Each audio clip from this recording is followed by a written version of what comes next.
Bonjour et bienvenue sur ce test TI-Planète spécial Noël 2014.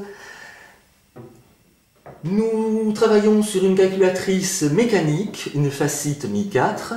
Nous avons vu dans plusieurs vidéos précédentes comment additionner, soustraire, multiplier. Aujourd'hui, nous allons tenter de parfaire notre compréhension de la multiplication et même d'améliorer la technique. Alors, pour multiplier, si par exemple je souhaite faire 21 fois 7, donc on utilise trois registres, le registre opérande, le registre résultat et le registre compteur. On commence par les réinitialiser. Donc 21 fois 7, eh ben, je commence par saisir 21 et je vais l'additionner 7 fois en tournant la manivelle de 7 tours dans le sens horaire.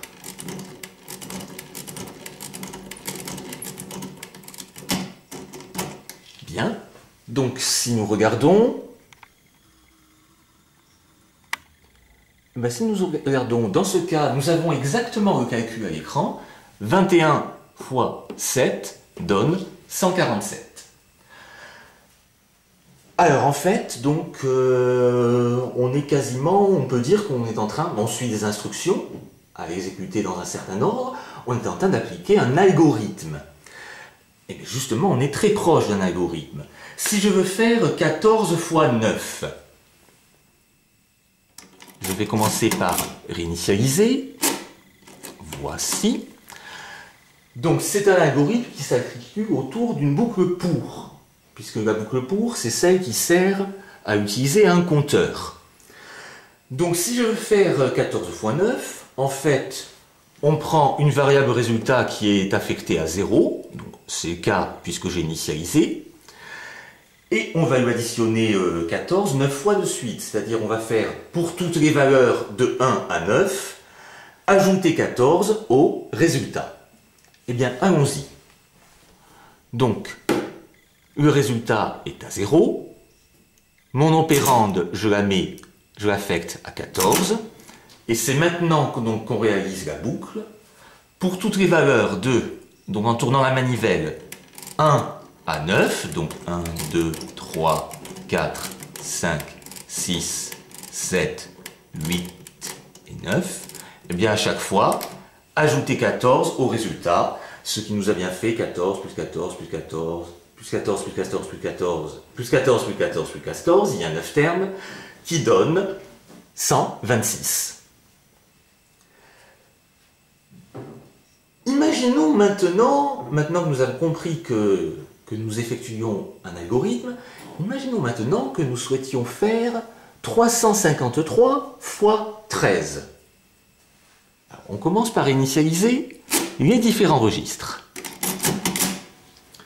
Bon, si par exemple, on n'a pas parlé jusqu'à présent, si par exemple je rentre 13, et bien ce 13, il va falloir l'additionner au résultat qui est actuellement nul 353 fois. Il faut donc tourner la manette 353 fois. Alors je peux commencer à aller aussi vite que je peux, j'ai pas fini, je vais y mettre quelques bonnes minutes. Bon, laissons tomber.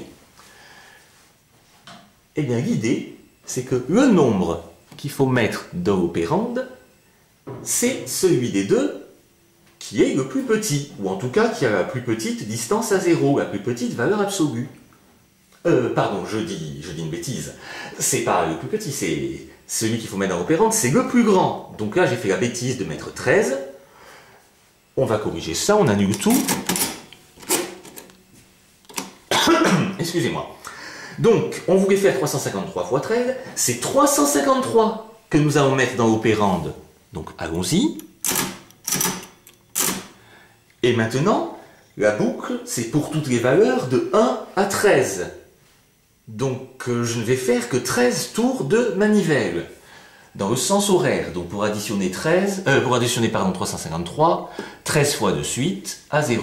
On y va, et on vérifie le compteur, on s'arrête.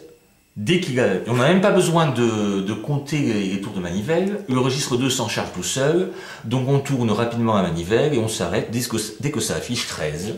Donc allons-y. 1, 2, 3, 4, 5, 6, 7, 8, 9, 10, 11, 12, 13. Voilà. 353 fois 13 ou 13 fois 353, comme vous voulez, la multiplication étant commutative, ça nous donne 4589. Vous êtes maintenant fin prêt pour faire des multiplications avec votre calculatrice mécanique. À bientôt sur TI Planète.